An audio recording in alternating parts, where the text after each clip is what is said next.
G'day guys, this is Tyr, and today's video is going to be a little bit different. I know a lot of you have been spamming me with tips and tricks on the game mode Nuclear Winter within Fallout 76, and a lot of you have been trying to copy my build just from snippets and fragments of my streams. So I figured I'd make a video covering everything surrounding this build, all variables and all aspects included.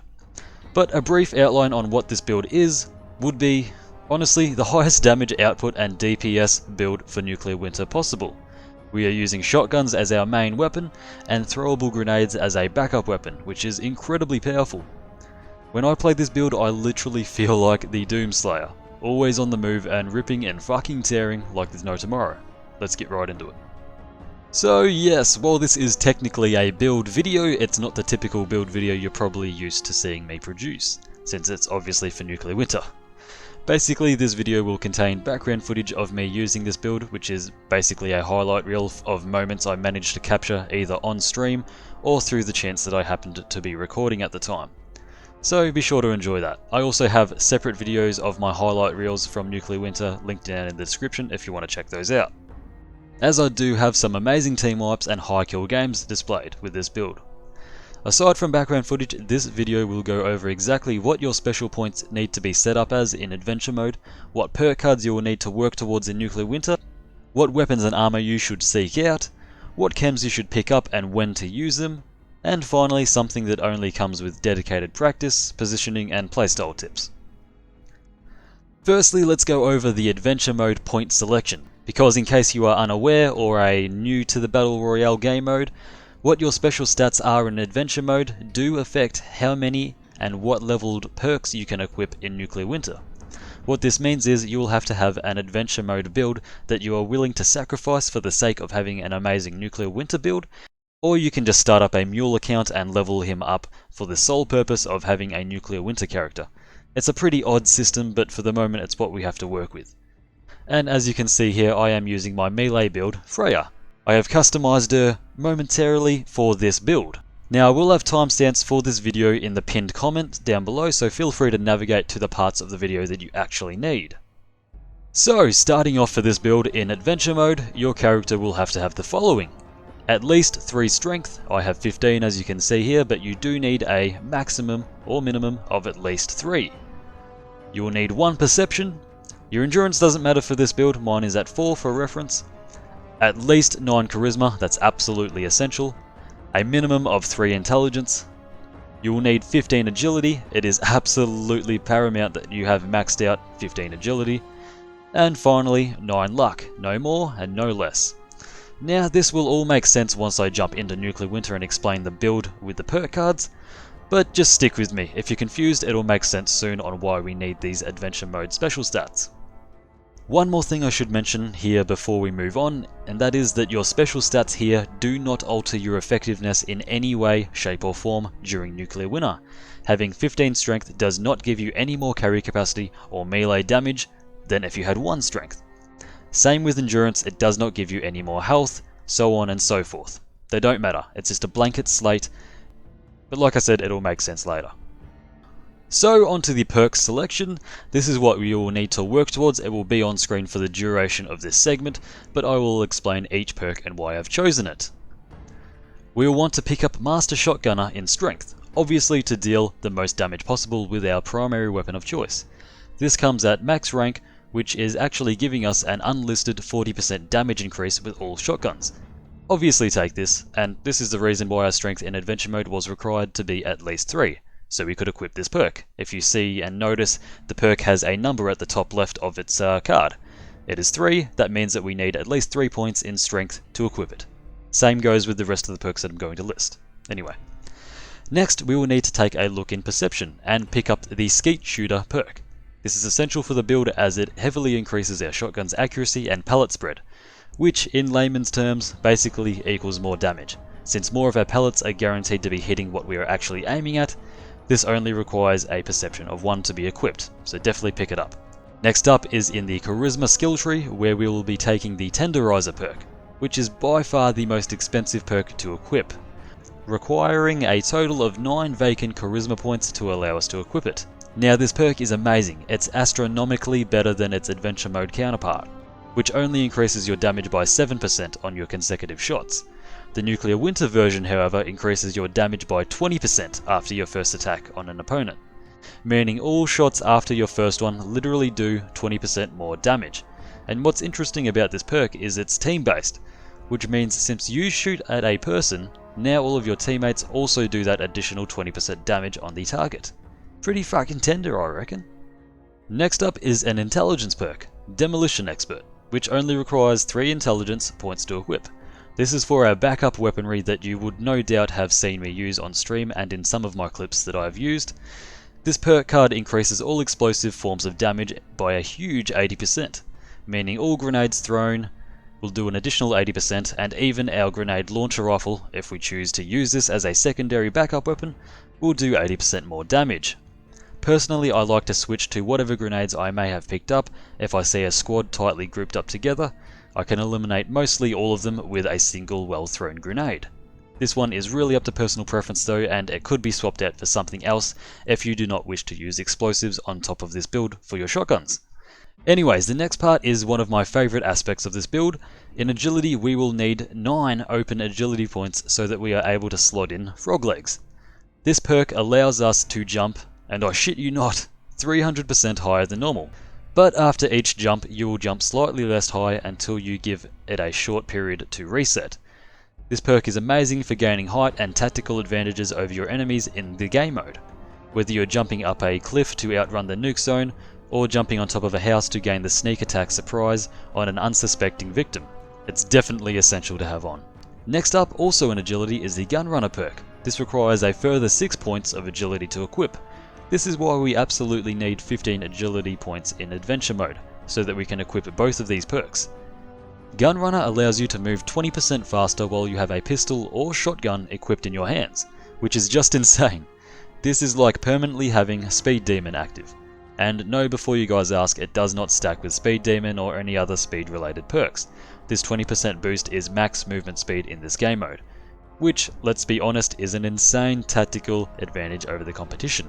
Being able to outrun literal nukes being dropped on your position from enemy players, or being able to outrun the existing nuke zone that is closing in, or maybe you're just simply able to evade enemy shooters that are trying to aim at you. It's amazing and well worth it. In just saying that though, Gunrunner could be switched out for Adrenaline when it does get fucking fixed, as it's all up to personal preference and options in Nuclear Winter. Personally, I prefer to move fast over having the Adrenaline bonus damage, but you may prefer the latter, so go nuts with it. And finally, in luck, we will be filling our 9-point gap up with Bloody Mess, which further increases and maximizes our damage output by 15%, which is just insane. Having Bloody Mess on in a combination with Tenderizer and Master Shotgun makes our damage output absolutely fucking mental. You can one-shot people with a double-barrel shotgun, two-shot people with a combat shotgun, and kill all players in the blink of an eye with a Gorse shotgun. So yes, Bloody Mess is absolutely essential for this build. This build is amazing and I highly recommend it to new Nuclear Winter players or even experts at the game mode. It's the build I personally handcrafted months ago while grinding to rank 100 in Nuclear Winter, and I know once you legends get the hang of it, you will too. Let's discuss weapons next. Obviously we are using shotguns as our primary weapon, but which one? It's all up to what you personally find the most effective. The double barrel shotgun is great for huge base damage, although it only has 2 rounds to fire before needing to reload, which can lead to a quick death on your behalf. I tend to leave this one alone for that reason, but then there's the pump action shotgun. Similar problem. Good damage per shot, but absolutely horrendous fire rate. Don't recommend using this either. For me, it's a toss up on how I'm feeling. In my opinion, both the combat shotgun and Gorse shotgun are on exact equal grounds as each other in this mode. And trust me, I've had a fuck ton of experience both on the receiving and supplying end of both of these weapons. The combat shotgun has insane damage per shot as well as damage per second due to its fire rate, which is rather high. It's insanely good for close quarters and even in some cases medium to long distance encounters due to Skeet Shooter. If you've seen my Nuclear Winter streams from Mixer, you'd know that I made this fucker melt people left, right and fucking center. In short, the combat shotgun is an amazing choice, but I think the Gorse shotgun slightly edges it out in performance. It does have slightly better faster fire rate than the combat shotty, And keep in mind they do both have an 8-round magazine, but the Gauss shotgun also has a little bit of a splash damage due to its explosive nature, which can be incredibly deadly if you know how to use it. Now onto armor. I just use the marine armor. Just use that one, mate. It has the best defense and it is the right color scheme for hiding in a bush if that's your playstyle.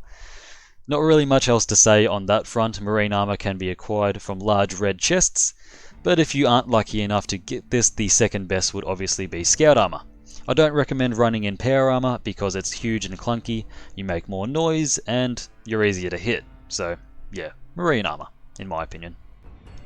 Moving on to the topic of chems, honestly about 80% of the chems in Nuclear Winter are fucking useless and I don't ever pick them up. Besides Stimpack and Radaway obviously, the only ones I ever bother to pick up are Psycho, Overdrive and Radix. All the others may have their uses in certain situations, but let's be honest, we won't ever need to pop a Mentats or a Fury or a Buff Out, etc, etc, etc with this build. The only reason I pick up Psycho and Overdrive is because they specifically give me a further damage increase. Insane, right? Psycho gives a 25% damage increase and 50 DR increase for a whole minute. Overdrive gives a 15% damage increase for another minute. Both are amazing, but we will always aim for the Psycho. If I have a stockpile of these, I tend to pop them periodically when I am in the final few circles, because you never know when you'll need it. Other than that, I directly inject them before an engagement after I've spotted an enemy group to gain that benefit of damage boost. Now Radix and Radaway is collected for the sole reason of surviving nuke zones, obviously, in case we are ever put into that situation. But additionally to these chems, I always try to collect a stealth boy or two. And I try to use them sparingly when I think they are required. For example, if I'm in the final circle and I'm trying to hunt down the final player or players, or if I've just been ambushed by a group of players that I was unaware of. It's all very situational and circumstantial. Lastly, some tips for playstyle and positioning. So for starters, I always play in third person, and this is because some weapons allow you to fire faster and reload quicker whilst in third person. It's just how these Bethesda games have always functioned, going all the way back to Fallout 3. So yes, third person allows you to fire quicker and reload faster due to the animations being shorter. Same goes with healing. You inject the Stimpack into yourself much faster in third person, which is odd, but hey, it's just the way it's always been. Not to mention being in third person view allows you to have a much larger field of view of the landscape around you. So being able to detect enemies much easier is definitely a bonus that we won't turn down. But in terms of playstyle, if you've watched my streams or my 2 highlight videos, you'd know I just fucking run and gun. I never stop moving and never hide. I'm always on the move and rotating tactically around the map, whether it's Morgantown or the Flatwoods map. I'm always rotating from where I choose to spawn to the closest known location of enemies. But that's just how I have always played in every game that I've ever touched. The real tip here that will save your life more than any other tip I can give you is take the high ground. If you're in a position where there are accessible vantage points that are higher than where you're currently located, you need to take control of those spots. It doesn't matter if it's in the city of Morgantown or a little hill in the middle of nowhere in Flatwoods. Always at all times ensure that you have the highest ground possible, and this is for 2 reasons. You have a more clear view of your enemy while you're above them, and they have a less clear view of you. Your chances of winning the combat engagement go up tenfold. My second tip is never group up too closely, and never all be up on the same vantage point. I cannot tell you how many team wipes I have gotten with a single plasma grenade, all because the enemy team was shoulder to shoulder, sticking to each other like glue. If you have a vantage point, it's good to spread your teammates out basically. My final playstyle tip for this build is, don't take it too seriously. This is a game after all. It's all in the name of fun and having a good time. So yeah, that's basically all I have to say, ladies and gentlemen. If you are unaware, I do make quite a lot of Fallout 76 build videos, and I'm planning to make a lot more, so you should definitely check that playlist out. If this is your first time here, please do chuck me a subscribe. I'd really appreciate it if you choose to do so. And finally, these legends on screen right now are my channel supporters.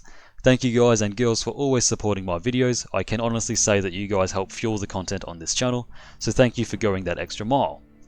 Links to the social media and all of my other stuff are down below, so feel free to chuck me a follow. Other than that, I've been Tyr, and I'll catch us in the next one.